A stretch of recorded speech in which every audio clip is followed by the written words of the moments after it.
जय हिंद साथियों। जैसा कि हमने आप सभी से वादा किया था कि जल्द ही आप सबके सामने पूरे बायोलॉजी के हिस्से से क्लास 12th की जो सबसे इम्पॉर्टेंट टॉपिक हैं उन सभी को हम बताने वाले हैं, जिसे अगर आप तैयार कर लेते हैं तो भाई 90% तो कर लेने की क्षमता आपके अंदर आ ही जाता है। ठीक है, इतना आपका ऑलरेडी तैयार हो जाएगा। तो जो आज हम बताने वाले हैं वो आपके एग्जाम के पॉइंट ऑफ व्यू से अगर आप देखेंगे तो बहुत ही इम्पॉर्टेंट टॉपिक हैं जो हर एक स्टूडेंट को आना ही चाहिए किसी भी कंडीशन में। अगर आप इस बार एक अच्छा नंबर स्कोर करना चाहते हैं क्लास 12th में तो उसके लिए भाई आपको इतना तो तैयार करना पड़ेगा ही, और उसके अलावा अगर आप चाहते हैं कि उसके ऊपर भी रहे, अगर उसके ऊपर आप चाहते हैं तो उसके लिए भाई आपकी जो सेल्फ स्टडी है, और आपको भी पता है कि सेल्फ स्टडी ही बेस्ट स्टडी मानी जाती है, तो उसके लिए आपको गहन अध्ययन करना पड़ेगा सभी चैप्टर के ऊपर।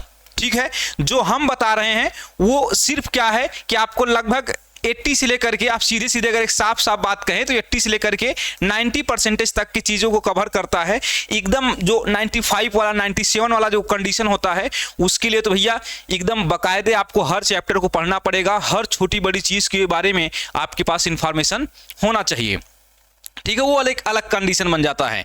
लेकिन चले हम आज उन सभी महत्वपूर्ण पॉइंटों के बारे में जानने की कोशिश करते हैं। तो देखिए, पहली पॉइंट हमने क्या लिख रखा है आपके लिए, बायोलॉजी के चैप्टर के सभी को पढ़ें। ठीक है, जो जितने भी बायोलॉजी के चैप्टर हैं आप देखिए, इसमें एक सबसे बड़ी पॉइंट ये आती है ना, जैसे मेरे टाइम में जो मुझसे भी एक गलती हुई थी जब मैं 12th में था, जैसे मुझे जो बायोलॉजी का जो कुछ हिस्सा जो था ना मुझे बहुत पसंद था, स्पेशली जो जूलॉजी से संबंध रखते थे। ठीक है, जितने ऐसे पॉइंट थे जिसका जूलॉजी से संबंध था वो सभी के सभी मुझे बहुत अच्छा लगता था। मैं बॉटनी वाली चीज़ों को स्किप करता था क्योंकि मुझे बॉटनी कम समझ में आती थी, सीधी सीधी बात में कहें तो उससे हम हमेशा बचने की कोशिश करते थे। तो ये गलती आप न करें। ठीक है, क्योंकि एग्जामिनर जब क्वेश्चन को डिजाइन करता है तो उसका टारगेट रहता है कि हम लगभग सभी सभी चैप्टर से सवाल को पूछ लें, ये उसका टारगेट होता है। तो इसीलिए पहला आप काम ही करिए कि भाई सभी चैप्टर के ऊपर क्या करिए, अध्ययन करिए, सभी चैप्टर को बाकायदे पढ़िए, हर चैप्टर के बारे में। बात समझ में आ गया? तो ये काम आपको करना होगा, पहली पॉइंट आपके लिए है। इसके बाद देखिए, बायोलॉजी के जितने भी डायग्राम होते हैं, डायग्राम की हमने एक क्लास लिया था, कुछ डायग्राम जो है बहुत ही इंपॉर्टेंट होते हैं, तो उन सभी डायग्राम को आप बहुत अच्छे से तैयार रखिए। हमने आपको डायग्राम तैयार करने का तरीका भी बताया था कि वन साइड कॉपी ले लीजिए, आप एक साइड आप बढ़िया से उसका इमेज बनाइए, और फिर उसके साइड जो उसका अपोजिट साइड होता है उस पर कम से कम 20 या 25 फैक्ट उस डायग्राम के बारे में आप लिखिए। 20-25 लाइन अगर आप उस डायग्राम के बारे में लिख लेते हैं तो बस उतना आपके लिए आपकी क्लास के आधार से बिल्कुल पर्याप्त होगा एग्जाम के लिए। तो डायग्राम कैसे तैयार करना है और कैसे उसके बारे में हम लिखेंगे, इसके लिए हमने ये पॉइंट आपको ऑलरेडी समझा चुके हैं डायग्राम वाली। और आज हम लोग डिस्कस करने वाले हैं महत्वपूर्ण 50 टॉपिक। ठीक, इन 50 टॉपिकों को सबसे पहले आप पढ़कर तैयार कर लें। इन 50 टॉपिक को आप सबसे पहले क्या करें, तैयार कर लें, ये आपकी जिम्मेदारी है। ठीक है, मेरी जिम्मेदारी है कि भाई आपको बताएं कौन सा चीज इंपॉर्टेंट है, तो हम बता रहे हैं आपको, इसको आप तैयार कर लीजिए। ठीक है, और उसके बाद सवाल आता है कितना समय हम किस सब्जेक्ट के ऊपर दें। ठीक है, कितना समय हम किस सब्जेक्ट के ऊपर दें, तो ये देखिए सीधी सीधी बात है, क्योंकि आपका जो एग्जाम है, देखिए कई बार क्या होता है, कुछ बच्चे कंपटीशन की तैयारी करते हैं। जो कंपटीशन की तैयारी करते हैं तो उनके लिए नियम अलग होता है, आपके लिए नियम अलग होगा। क्यों होगा? क्योंकि आपके जितने भी सब्जेक्ट हैं सभी सब्जेक्ट क्या हैं, समान मतलब सेम नंबर वाले हैं। सभी का नंबर क्या होता है, सेम कंडीशन है। ऐसा नहीं कि किसी के नंबर ज्यादा होंगे किसी के कम होंगे, ऐसा तो बात है नहीं, सबके लिए वही चीज होता है। तो इस वजह से आपको सभी सब्जेक्ट पे समान समय देना है बढ़िया परसेंटेज के लिए। ठीक है, अगर आप किसी एक सब्जेक्ट के ऊपर बढ़िया से मेहनत कर देंगे तो उसमें बहुत अच्छा नंबर तो ला देंगे, लेकिन पता चला कि दूसरे वाले में कम हो गया तो फिर वह हो गया बराबर हो गया। बात समझ में आई नहीं? तो ये वाला कंडीशन आ जाएगा। तो ऐसा नहीं करना है। जैसे एक बहुत बड़े गणितज्ञ हुए रामानुजन, क्या याद आ गया? रामानुजन जब ग्रेजुएशन कर रहे थे तो सभी सब्जेक्ट में फेल हो गए थे, गणित में टॉप कर दिए थे। आप बताओ, यह अपने आप में खतरनाक समस्या है। एक सब्जेक्ट में टॉप कर दिए, बाकी सब में साफ कर दिए, ये वाला समस्या आ जाएगा। इसीलिए सभी चैप्टर को पढ़ना है। बात समझ में आई नहीं? तो सभी चैप्टर को पढ़िए और सभी सब्जेक्ट को कम से कम 1 घंटा तो समय दीजिए। ठीक है, और 1 घंटा समय दीजिए, ये बेस्ट तरीका है। और जो सब्जेक्ट आपका कमजोर है, जैसे मान लीजिए आपकी इंग्लिश कमजोर है या फिजिक्स कमजोर है, बायोलॉजी के स्टूडेंट की सबसे बड़ी समस्या है कि उसको फिजिक्स थोड़ा सा कम समझ में आता है, तो आप जो सब्जेक्ट कमजोर है उसको मेंटेन करने की कोशिश करिए, ठीक है।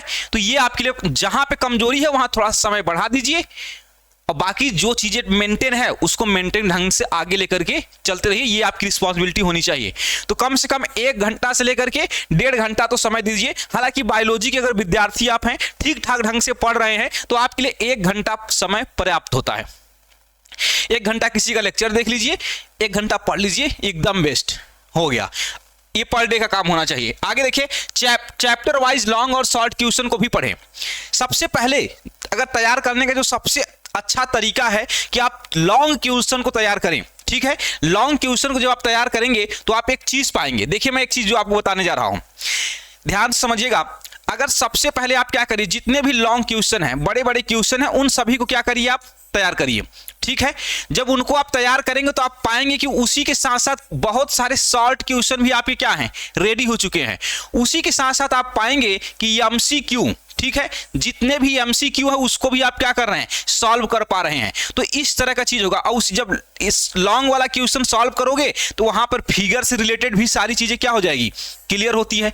तो जब आप लॉन्ग क्वेश्चन को सॉल्व करते हैं तो ऑलरेडी आप उसमें सॉल्व और एमसीक्यू फिगर को ऑलरेडी सॉल्व कर देते हैं।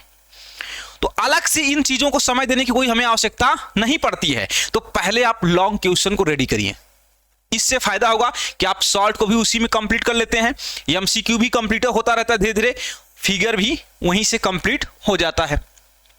तो ये तो भैया आपको आना चाहिए। चलिए, अब हमारे सामने देखिए, पहला चैप्टर है पुष्पी पादपों में लैंगिक जनन, ठीक है। तो जो पुष्पी पादपों में लैंगिक जनन है, इसके कौन कौन से टॉपिक आपको पढ़ना चाहिए, ठीक है। तो उसके बारे में हमने आपको कुछ बताया। देखिए, नंबर 1 पर आप आता है भ्रूणपोष को तैयार कर ले बढ़िया से, ठीक। 2 बार भ्रूणपोष लिखा गया है, 1 ही बार रहेगा, ठीक है। बीजांड के बारे में जानकारी इकट्ठा करें। अब यहां पर देखिए जो हेडिंग लिखा गया है, ठीक है, कह सकते हो पॉइंट लिखा हुआ है, इसका अर्थ यह है कि आगे एक संपूर्ण शब्द आप जोड़ लीजिए अपने से, ठीक है। मतलब जो भ्रूणकोष है, इसके बारे में संपूर्ण जानकारी आपके पास होनी चाहिए। आपकी क्लास के आधार से जो इतना दिया सिलेबस में उतना आपके पास जानकारी होना चाहिए। तो ये काम कर लीजिए। फिर देखिए, इसके आगे देखिए लघु बीजाणु धानी तथा लघु बीजाणु जनन, इसके बारे में आप इंफॉर्मेशन इकट्ठा रखिए, ठीक। इसके बाद देखिए द्विबीजपत्री भ्रूण का परिवर्धन, ठीक है, इसके बारे में इकट्ठा कर लीजिए। गुरु बीजाणु जनन, और लास्ट में एक बहुत इंपॉर्टेंट पॉइंट लिखा हुआ है परागण, ठीक है। तो परागण के बारे में आप बढ़िया से अध्ययन इकट्ठा करिए, और जितने भी परागण के प्रकार होते हैं उसके एग्जाम्पल क्या क्या है वो सब चीजें आप क्या कर लीजिए, इसको तैयार कर लीजिए। तो ये पहले चैप्टर की पॉइंट है। चलिए, उसके बाद हमारा जो दूसरा चैप्टर आता है जिसे आप कहते हैं मानव जनन, ठीक है। मानव जनन में देखिए पहली हेडिंग आपको भाई अपरा के बारे में जानकारी आपके पास होना चाहिए। पुरुष का जो जनन तंत्र होता है उसके बारे में इकट्ठा करिए जानकारी। मादा के जनन तंत्र और युग्मक जनन और अंड जनन, ठीक है। युग्मक जनन अगर आप कह देते हैं तो उसमें ऑलरेडी अंडाणु जनन और शुक्राणु जनन आ जाता है, यहां अलग से लिखा हुआ है, इसका कोई मतलब नहीं है। अगर आप युग्मक जनन शब्द प्रयोग कर दिया गया है तो इसका मतलब ऑलरेडी उसमें है कि भैया आप जो है शुक्राणु जनन और प्लस उसके साथ साथ अंडाणु जनन को बढ़िया से जानते रहें, ठीक है। आगे देखिए शुक्राणु तथा अंडाणु के बारे में भी आपके पास जानकारी होनी चाहिए। शुक्राणु का तो आपको इमेज भी बनाने आना चाहिए, ठीक है। शुक्राणु का आपको इमेज बनाने आना चाहिए, कई बार सवाल इस पे पूछे गए हैं। इसके बाद नसबंदी देखिए यहाँ पे लिखा हुआ है, महिला नसबंदी और पुरुष नसबंदी के बारे में आपके पास इंफॉर्मेशन होना चाहिए, कई बार इससे सवाल पूछे गए हैं, ठीक। तो ये इस चैप्टर की ये इंपॉर्टेंट टॉपिक हैं जो आप बढ़िया से तैयार करें इसको। इसके बाद आता है जनन स्वास्थ्य, ठीक है। जनन स्वास्थ्य में देखिए बहुत सारी तरकीबें पढ़नी होती हैं प्रेगनेंसी की, ठीक है। तो उसमें बहुत बार पूछा जाने वाला जो सवाल है समानता आईवीएफ है, ठीक है। आईवीएफ है, जिप्ट है, गिफ्ट है, ये सब जो टेक्नोलॉजी है, इसके बाद सरोगेट मदर है, ये सब चीजों के बारे में आपके पास जानकारी होना चाहिए, ठीक। उसमें ज्यादा बार पूछा गया आईवीएफ है, इसलिए हमने यहाँ पे आईवीएफ लिख दिया है, लेकिन आप बढ़िया से जिप्ट क्या है, गिफ्ट क्या है, आईवीएफ क्या है, इसके साथ साथ आप जो है सरोगेट मदर किसे कहते हैं, ये सब चीजें पता आपको होना चाहिए, क्योंकि ये शॉर्ट आंसर में कभी कभार पूछ लेता है, ठीक। तो इसको आप बढ़िया से कर लीजिए। इसके बाद देखिए जनसंख्या विस्फोट, ये टॉपिक तो ऐसा है कि आप बायोलॉजी में पढ़ेंगे तो बायोलॉजी में तो आता ही है, उसके साथ साथ ही हिंदी में भी आ जाता है। ठीक है, इसका एक प्लस पॉइंट है। जनसंख्या विस्फोट पे जो निबंध लिखने के लिए आता है हिंदी में, तो सोचो बायोलॉजी में अगर तैयार कर लेते हो तो हिंदी में भी आने की इसकी संभावना हो जाती है। या तो हिंदी में पूछेगा या तो इसमें बायोलॉजी में पूछेगा। तो इस टॉपिक को तो भैया तुम पहले एकदम कन्फर्म कर लो कि इसको पढ़ के रेडी रखना ही है, क्योंकि इसका संबंध दो जगह से है। इस या तो ये पूछ लेगा हिंदी में या तो ये पूछ लेगा कहाँ, बायोलॉजी में। तो चाहे जहां पूछ ले लिख दोगे, तुम्हारा फायदा हो जाएगा। इसके बाद STD, sexually transmitted disease, sex के जरिए जितनी भी बीमारियां फैलती हैं उसके बारे में आपके पास जानकारी होना चाहिए। जैसे कुछ बीमारियां बहुत प्रसिद्ध हैं, जैसे एड्स के बारे में आपके पास तो जानकारी बहुत अच्छे से होना चाहिए।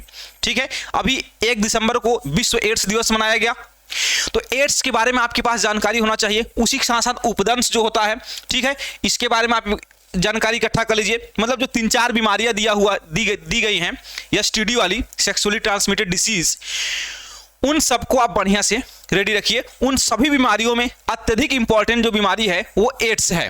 ठीक है, एड्स पर निबंध लिखने के लिए बार बार पूछता है कि एड्स पर टिप्पणी करिए, एड्स पर टिप्पणी करिए या एड्स को समझाइए, तो बार बार पूछा गया सवाल है। और एड्स तो ऐसी पॉइंट है कि जो क्लास आप देखेंगे तो क्लास 10 के बच्चों के लिए भी इंपॉर्टेंट है और क्लास 11 वाले के लिए भी इंपॉर्टेंट है और प्लस ही 12 वाले के लिए इंपॉर्टेंट है। 12 के बाद जितने बच्चे ग्रेजुएशन में जाएंगे साइंस डिपार्ट से और बायोलॉजी पढ़ेंगे तो वहां पर भी एड्स पढ़ना रहेगा। तो ये तो बहुत इंपॉर्टेंट टॉपिक है। चलिए, तो एड्स के बारे में बढ़िया से आप जानकारी इकट्ठा करिए। अगला सवाल देखिए, जेनेटिक्स से आता है, वंशागति तथा विविधता के सिद्धांत। अब इसमें देखिए बहुत सी आप बीमारी पढ़ते हैं। ठीक है, जैसे आप देखिए डाउन सिंड्रोम के बारे में पढ़े होंगे, आप टर्नर सिंड्रोम के बारे में पढ़े होंगे, पटाउ सिंड्रोम एक होता है, क्लेनफेल्टर सिंड्रोम एक होता है। तो कई सिंड्रोम आप पढ़ते हैं, तो उन सभी सिंड्रोम में सबसे अधिक जो बार पूछा गया सवाल है वो है डाउन सिंड्रोम और टर्नर सिंड्रोम है। तो आप बढ़िया से इसको तैयार करिए। जीन रूप या और दृश्य प्रारूप, ठीक है, जिसको आप जीनोटाइप और फिनोटाइप कहते हैं। तो जीनोटाइप किसे कहते हैं, फिनोटाइप किसे कहते हैं, हाइब्रिड शब्द का क्या अर्थ है, अनुवांशिक शब्द का क्या अर्थ है, अनुवांशिक लक्षण का क्या मतलब होता है, अनुवांशिकी का क्या मतलब होता है, इस तरह की जो टर्मिनोलॉजी यूज की जाती है जेनेटिक में, उसके बारे में आपको उसका डिफिनेशन पता होना चाहिए। ठीक, क्रॉसिंग ओवर क्या है, इसके बारे में आप बढ़िया से इकट्ठा कर लीजिए। सह प्रभाविता क्या है, ठीक है, सह प्रभाविता, प्रभाविता और इसके साथ साथ अप्रभाविता की जो सिद्धांत आप पढ़ेंगे, सीधे सीधे अगर कहा जाए तो मेंडल की जब बायोग्राफी हम पढ़ते हैं, तो मेंडल की बायोग्राफी जब पढ़ रहे होते हैं तो उस समय हम लोगों को उनके नियमों के बारे में भी पढ़ना पड़ता है। मेंडल ने जो नियम दिया था वो क्या था, प्रभाविता के नियम, अप्रभाविता के नियम, सह प्रभाविता, ये सब जो चीजें थी, नियम थे, वो सब हमको पढ़ना पड़ता है। तो ये सब आप बढ़िया से तैयार कर लीजिए। अनुवांशिक रोगों का, ठीक, अनुवांशिक रोग क्या है लिखा हुआ है, तो आप 2-4 चीजें जानते रहिए कि कौन कौन सी बीमारी अनुवांशिक है, मम्मी पापा से कौन कौन सी बीमारी बच्चों में चली जाती है और अनुवांशिक बीमारी किसे कहेंगे, और उसका परिभाषा आप जानते रहिए। ठीक है, ये आपके लिए पर्याप्त है। इसी के साथ साथ कुछ चीजें यहाँ पे नहीं लिखा हुआ, जैसे एक पॉइंट और होना चाहिए था जिसे आप कलर ब्लाइंड कहते हैं। ठीक है, कलर ब्लाइंड, ठीक है, कलर ब्लाइंड जिसे आप हिंदी में वरांधता कहते हैं, और उसी के साथ साथ हीमोफीलिया। ठीक है, जो हीमोफीलिया होता है ये भी आपको कई बार इससे सवाल पूछे गए हैं। हीमोफीलिया और कलर ब्लाइंड भी बढ़िया से आप तैयार कर लीजिएगा। हीमोफीलिया और कलर ब्लाइंड का जो वो एक पीढ़ी से दूसरे पीढ़ी में स्थानांतरण है, कैसे होता है, ये सब क्रॉसिंग कराने भी आपको आना चाहिए। तो इसके बारे में आप बढ़िया से जानकारी इकट्ठा रखिएगा। चलिए, तो इस चैप्टर के बारे में ये सब इंपॉर्टेंट पॉइंट है। अब देखिए लिंग निर्धारण भी कुछ आप पढ़े होंगे, उसमें जब पढ़ रहे होंगे इस चैप्टर को तो वहां पे आप पढ़ते हैं लिंग निर्धारण के बारे में। ठीक है, तो लिंग निर्धारण कैसे होता है, अलग अलग जीव जंतुओं के अंदर लिंग का निर्धारण अलग अलग ढंग से होता है। मनुष्य के अंदर लिंग का निर्धारण कैसे होगा ये आपको पता होना चाहिए। जो पशु हैं, पक्षियां हैं, इनके अंदर कैसे लिंग का निर्धारण होगा, ये सब चीजें आपको पता होना चाहिए। ठीक है, मेंडल के वंशागति के नियम, ऑलरेडी अगर आप मेंडल के वंशागति के नियम को तैयार करेंगे तो वहां पे प्रभाविता वाला सब कंसेप्ट उसी में शामिल होकर के कंप्लीट हो जाता है। तो ये चीज देखिए, इसमें कई बातें ऐसी हैं जो बातें एक दूसरे से संबंध रख रही हैं। एक चीज को बढ़िया से तैयार करेंगे, दूसरा चीज या आधा 50% रेडी हो जाएगा वैसे ही। बात समझे, तो ये भी चीजें हैं। लिंग संलग्न क्या है, जिसे आप लिंकेज कहते हैं, लिंकेज क्या चीज है उसको आप जानते रहिएगा बढ़िया से। मेंडल की जीवनी, ठीक है। हालांकि बहुत बार तो नहीं पूछा, लेकिन कभी काल थोड़ा सा ब्रीफ में पूछ लेता है कि भैया मेंडल का, शॉर्ट में पूछता है कि भाई मेंडल का जीवनी समझा दीजिए, तो थोड़ा सा आपको 10-15 लाइन तो मेंडल के बारे में आना चाहिए, क्योंकि 2-4 वैज्ञानिक जो है ना बहुत इंपॉर्टेंट हैं, जैसे डार्विन हो गए, मेंडल हो गए, तो इनके बारे में अगर आप साइड बुक पढ़ेंगे तो आप पाएंगे इनकी जीवनी भी दी हुई है। और कभी काल पूछता है, बहुत बार नहीं पूछा है, लेकिन आप जानते रहेंगे तो थोड़ा सा आपके लिए बेटर ही होगा, क्योंकि आपके टाइम पे क्या कंडीशन बनेगी ये आपको भी नहीं पता है और हमें भी नहीं पता है, ठीक है। तो थोड़ा सा बैकअप प्लान लेके चलना ही ज्यादा सही होता है, ठीक है। नहीं तो पता चला कि आगे तो बढ़े गए हैं और चांस खत्म, ऑप्शन ही कुछ नहीं बचा। चलिए, तो वंशागति का आणविक आधार, इसके बारे में देखिए। इसमें तो सबसे पहले आपको तैयार करना है डीएनए, ठीक, उसके बाद आरएनए तैयार कर लीजिए। डीएनए की अंगुली छाप, जिसे आप डीएनए फिंगरप्रिंटिंग कहते हैं, उसको आप बढ़िया तैयार करिए। मानव जीनोम प्रोजेक्ट, फिर इसके बाद वाटसन एवं क्रिक मॉडल, अनुलेखन और अनुवांशिकी कूट, जेनेटिक कोड जो है, ये सब चीज आप बढ़िया से इस चैप्टर में तैयार करिए, ठीक है। और डीएनए के बारे में सबसे इंपॉर्टेंट पॉइंट है कि डीएनए के बारे में एकदम जानकारी एकदम अच्छे से इकट्ठा कर लीजिए। जब आप डीएनए और आरएनए के बारे में जानकारी अच्छे से इकट्ठा करेंगे तो आप पाएंगे बहुत सारा चीजें के बारे में इसमें पढ़ लिए हैं, क्योंकि सबका थोड़ा थोड़ा संबंध है एक दूसरे से, ठीक है। चलिए, अब विकास जो चैप्टर है इवोल्यूशन, इस चैप्टर को देखिए। इसमें क्या है करा है कि मिलर का प्रयोग, स्टेनले मिलर एक वैज्ञानिक थे जिन्होंने यह साबित करके बताया था कि इस पृथ्वी पर कीमोजेनी हुआ था, मतलब रसायन के अंदर, केमिकल के अंदर भी जीव विकास की घटना देखने के लिए हुई है। ये फर्स्ट आदमी था जिसने समझाया था ये बात। तो मिलर का एक्सपेरिमेंट आपको बहुत अच्छे से आना चाहिए, और मिलर के एक्सपेरिमेंट को डायग्राम के जरिए आपको समझाने आना चाहिए। डायग्राम बना के मिलर का एक्सपेरिमेंट आप समझा दीजिए, लॉन्ग आंसर में पूछता है। आगे देखिए, जीव विकास तथा मानव का विकास, जीव विकास कैसे हुआ इसको समझाइए बढ़िया से। उसी के साथ साथ आपको समझाना पड़ेगा कि इस पृथ्वी पर मनुष्य का विकास कैसे हुआ। अपने आप में एक बहुत ही इंटरेस्टिंग कहानी है। इस पृथ्वी पर मनुष्य का विकास हुआ है या मनुष्य का निर्माण हुआ है, यह अपने आप में एक अजब सा सवाल है और बहुत मस्त इस पे डिस्कस होता है। आगे देखिए, डार्विन का योगदान बताना है। सोचिए, वही बात फिर आ गया, हम जो बता रहे थे कि जीवनी आपको पूछ लेता है। अगर इस पूछ लिया कि डार्विन का योगदान बताइए विज्ञान के क्षेत्र में क्या है, बायोग्राफी पढ़े रहोगे तुरंत धड़ाक से बता दोगे कि डार्विन का योगदान क्या था। तो ये आपको पता होना चाहिए। इसका हार्डी-वेनबर्ग का सिद्धांत क्या है, ये आपको आना चाहिए। समजात तथा समरूप अंग क्या है, ये आपको पता होना चाहिए। हमने यहाँ पे लिख दिया है डार्विन की जीवनी। अगर डार्विन की जीवनी पढ़ोगे तो डार्विन का योगदान अपने आप कंप्लीट हो जाएगा।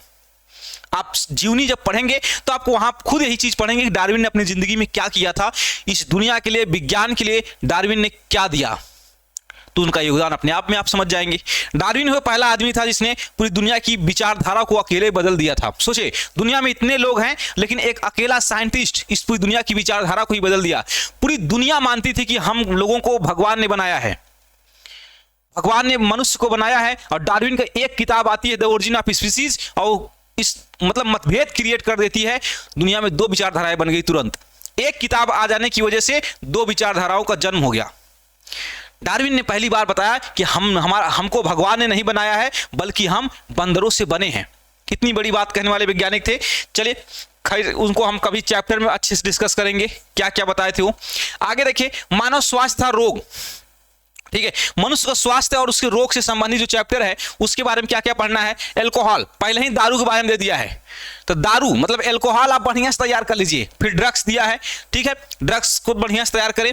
प्रतिजैविक, मलेरिया तथा टाइफाइड, ठीक है, डेंगू, ज्वर तथा निमोनिया, और स्टेम कोशिका क्या है इसके बारे में आप बढ़िया से याद रखिए, ठीक है। यहां पर होना चाहिए लास्ट में एड्स भी होना चाहिए, लेकिन लिखा नहीं है। हालांकि एड्स हमने आपको पहले समझा दिया, तो चाहे यहां याद करिए चाहे वहां याद करिए, आप एक जगह आपको आना चाहिए। चले, मानव कल्याण में सूक्ष्म जीवों का क्या योगदान है, जैसे जैव उर्वरक के रूप में बायोगैस क्या है, ये सब आपको पता होना चाहिए, ठीक है। तो मानव कल्याण के में क्या क्या योगदान है सूक्ष्म जीवों का, आपको कम से कम 10 एग्जाम्पल आना चाहिए। अगर कोई पूछ ले कि सूक्ष्म जीव से आपको क्या लाभ है, तो कम से कम 10 फायदा आपको बताने आना चाहिए, ये आपको पता होना चाहिए। आगे देखिए, जैव प्रौद्योगिकी सिद्धांत एवं प्रक्रम क्या है। डीएनए लाइगेज, ठीक, जैव प्रौद्योगिकी सिद्धांत एवं प्रक्रम बताइए। तो डीएनए लाइगेज के बारे में बढ़िया से आप तैयार करिए। पीसीआर क्या है इसको बढ़िया से तैयार कर लीजिए। प्लाज्मिड वेक्टर, इसके बारे में आप बढ़िया से तैयार कर लीजिए इस चैप्टर में। आगे देखिए जैव प्रौद्योगिकी एवं उसके उपयोग, जैव प्रौद्योगिकी के बारे में बढ़िया से याद रखिए। बीटी कपास क्या है, बीटी फसल क्या है, इस तरह की चीजें आपको आना चाहिए। बायोपायरेसी क्या है, पुनर्संयोजक डीएनए एवं प्रौद्योगिकी क्या है, ये सब आपको पता होना चाहिए। आइए नेक्स्ट पे देखिए जैव विविधता एवं संरक्षण, आईयूसीएन है। आईयूसीएन का क्या काम है, WWF का क्या काम है, ये दोनों कहाँ की, मतलब ये दोनों कौन सी संस्था है, इनका किस क्षेत्र में योगदान है, कहाँ इनका मुख्यालय है, कब से काम कर रही हैं, ये सब आपके बारे में आपको पता होना चाहिए। इसके बाद देखिए संकटग्रस्त प्राणी किसे कहते हैं, हॉट स्पॉट किसे कहते हैं, जैव विविधता क्या है और प्रदूषण के बारे में आपके पास जानकारी होना चाहिए। और इस चैप्टर को जब आप पढ़ेंगे तो आप वहीं पे कई प्रोजेक्ट के बारे में पढ़ते हैं, जैसे crocodile project, elephant project, tiger project, तो इस तरह के कई प्रोजेक्ट के ऊपर भी सवाल पूछा गया है, तो आप इन प्रोजेक्टों को भी बढ़िया से आप तैयार कर लेंगे। ठीक है, तो ये रहा हमने पूरे सभी चैप्टर के इंपॉर्टेंट टॉपिक को आपको बता दिया है। बढ़िया नंबर के लिए आपको ही पढ़ना होगा, बढ़िया से आप इस सभी चीजों को तैयार करिए। और उसी के साथ साथ हम एक नई सीरीज आपके सामने लेके आने वाले हैं। जल्द ही हम लोग हर चैप्टर के सभी इंपॉर्टेंट टॉपिक को बताएंगे और उसके ऊपर हम डिस्कस भी करेंगे। ठीक है, हमने आपसे वादा किया था कि 50 क्वेश्चन आपको बताएंगे जो एग्जाम के पॉइंट ऑफ व्यू से बहुत ही ज्यादा इंपॉर्टेंट होगा। उसकी सीरीज आपके सामने जल्द ही उपस्थित होगी। हम लोग हर दिन 2-3 क्वेश्चन के ऊपर डिस्कस करेंगे जो बहुत ही इंपॉर्टेंट, हम लॉन्ग क्वेश्चन के ऊपर डिस्कस करेंगे, शॉर्ट क्वेश्चन और एमसीक्यू उसी में ऑलरेडी कंप्लीट हो जाएगा। तो चलिए आज के लिए बस करते हैं, दीजिए हमें इजाजत, फिर मिलते हैं हम लोग किसी नए वीडियो के साथ।